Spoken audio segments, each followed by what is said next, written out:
quando a gente volta ao acontecimento de um jeito certo, a gente tem a possibilidade de olhar para o passado com os olhos de hoje. A criança sofreu no passado. Quando eu sou capaz hoje de olhar para a minha pobreza, para as minhas restrições e rir de tudo isso, é porque de alguma maneira eu já pude visitar esse tempo e descobrir o valor dele. Mas quantas vezes na minha vida, gente, eu me recordava de alguns acontecimentos que eu vivi dentro da minha casa e sofria terrivelmente com a lembrança. A lembrança me torturava, mas à medida em que eu fui capaz de contar isso aos outros, à medida em que eu fui capaz de contar essa história, eu me lembro, sabe, que tem um fato na minha vida que marcou muito. Eu nunca tinha contado isso para alguém. Eu só tomei coragem de contar quando eu era padre. Eu estava fazendo uma homilia lá em Formiga, na minha cidade, uma missa dia de semana. E eu comecei a falar do quanto que é importante a gente viver a vida como ela é mesmo, sem ter medo de ser quem a gente é. E eu dei exemplo à minha mãe, como eu sempre faço. Quando a gente morava em Piuí, foi um tempo de muita pobreza para nós. A gente saiu de Formiga porque meu pai já estava desempregado há um bom tempo. A gente já quase estava passando falta das coisas.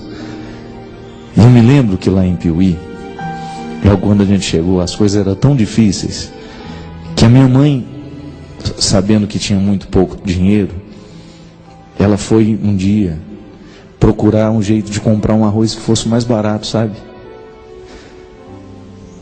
E eu me lembro que eu fui com ela, eu era adolescente já, né? E aí quando nós chegamos, ela não foi ao supermercado, porque não tinha dinheiro para comprar no supermercado. A gente foi naquilo que a gente chamava de máquina de arroz, já viu isso? Que é o lugar onde faz o ensacamento do arroz, tira a casca e faz o ensacamento. E ela perguntou assim: qual é o arroz mais barato que o senhor tem aqui? E ele começou a mostrar, né, um monte de arroz. Uns era mais pedra do que arroz. E aí ela viu um bem miudinho, né? Aí ela falou assim: ah não, aquele ali está num preço bom, o senhor pode me dar 5 quilos dele. E aí ele falou assim: esse é para a senhora dar para os porcos? E aí eu vi assim na minha mãe uma coragem, sabe? Ela olhou bem para ele e falou assim: não, é para nós comermos mesmo. E eu vi que ele ficou desconcertado com a coragem dela de ser pobre, né? De não ter medo de assumir que ela não tinha dinheiro para comprar o melhor arroz, mas que ela queria comprar o que ela pudesse. E ela honestamente dizia: não, é para nós comermos mesmo. Eu fiquei com uma vergonha danada na hora que ela falou aquilo, né? Eu acho que se fosse eu, não, é para os porcos mesmo. E eu achei bonito o gesto dele, porque eu vi que ele ficou emocionado com ela. Eu vi que ele ficou tocado pela honestidade dela. Aí ele colocou os 5 quilos que ela tinha pedido. E aí, na hora que ele entregou o pacote, ele falou assim: só um minutinho, só um minutinho. Aí ele pegou um outro pacote menor e pegou no lugar onde tinha o melhor arroz e colocou assim umas 2 conchas daquela para ela. Engraçado que eu só tive coragem de contar isso uns 20 anos depois de ter vivido.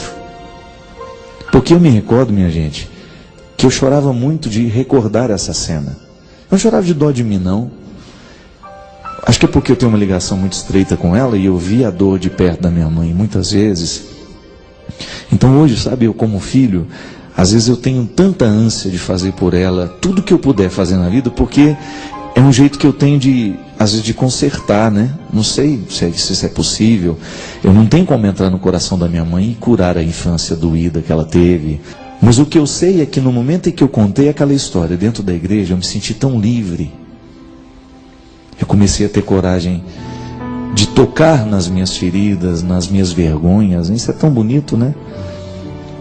Hoje eu estou longe da pobreza que eu vivia, tenho uma vida de tantas possibilidades e graças a Deus tenho podido fazer pelos que amo aquilo que ninguém pôde fazer por mim. Mas isso vai corrigindo dentro de nós. Isso é um jeito que você tem de regredir, quando você começa a se encorajar para contar as suas vergonhas. E aí você percebe o quanto que uma vergonha pode nos aprisionar. O quanto que a gente pode perder a oportunidade de ser feliz, né? E é o que a gente falava no início do programa. Se a gente tem uma mão do nosso lado, nos segurando, nos encorajando, a gente vai longe. Ninguém nos segura, não. Basta a gente estar bem assessorado, bem aconselhado, e nós vamos superando.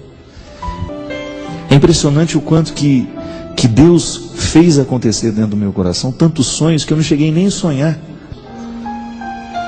Agora, eu sonhava ser um bom filho, ser um bom aluno na medida em que eu podia, ser um bom padre, ser um bom amigo. Isso sempre eu sonhei.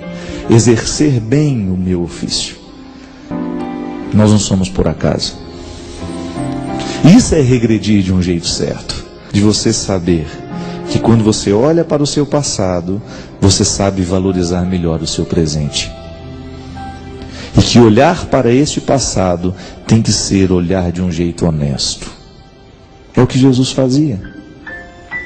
Eu fico fascinado, sabe, com a capacidade que Jesus tinha de fazer a pessoa olhar para o passado sem condenação. Não é para ser condenado. Olha para a história que você viveu para que você tenha condições de viver bem agora.